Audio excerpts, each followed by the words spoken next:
తెలంగాణ కాంగ్రెస్లో మరోసారి అంతర్గత విభేదాలు బగ్గుమన్నాయి. కాంగ్రెస్ సీనియర్ నేత చెన్నారెడ్డి చేస్తున్న సంచలన వ్యాఖ్యలు ఇప్పుడు రాజకీయ వర్గాల్లో హాట్ టాపిక్గా మారాయి. పార్టీలో కొన్ని తప్పులు జరుగుతున్నాయని, తాను భరిస్తున్నానని కాబట్టే కాంగ్రెస్లో కొనసాగుతున్నానని చెన్నారెడ్డి వ్యాఖ్యానించారు. లేదంటే మరో జీవన్రెడ్డిని అయ్యేవాడినంటూ కీలక వ్యాఖ్యలు చేశారు. ఇదా రాజకీయం. గణపూర్ కూడా అదే మాట జరిగింది. ఇన్ని తప్పులు చేస్తున్నా మేము భరించి ఊరుకుంటున్నాం. నేను భరించకుంటే ఇంకో జీవన్ రెడ్డి కావాల్సి వస్తుంది. నేను భరించకుంటే ఇంకో జీవన్ రెడ్డి కావాల్సి వస్తుంది. వద్దు, నన్ను బయటకోమంటా కాంగ్రెస్ పార్టీకి వెళ్ళి. వద్దు వద్దు, కాంగ్రెస్ పార్టీ నాది. వీళ్ళని బయటికి పంపిస్తానని అమ్మాను.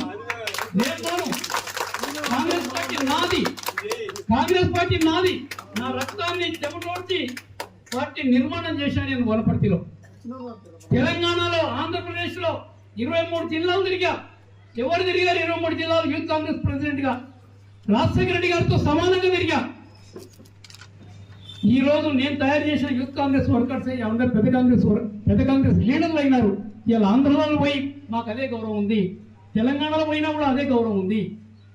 ఈ రోజు మేము పార్టీ వదిలిపోము, ఎప్పుడు పోము. తప్పుడు చేస్తున్నా ఈ తప్పుడు గాళ్లను పార్టీ నుంచి బయటకు వదిలేంత వరకు మేము వదలమనేటువంటి మాట కూడా మేము మనవి చేస్తాము.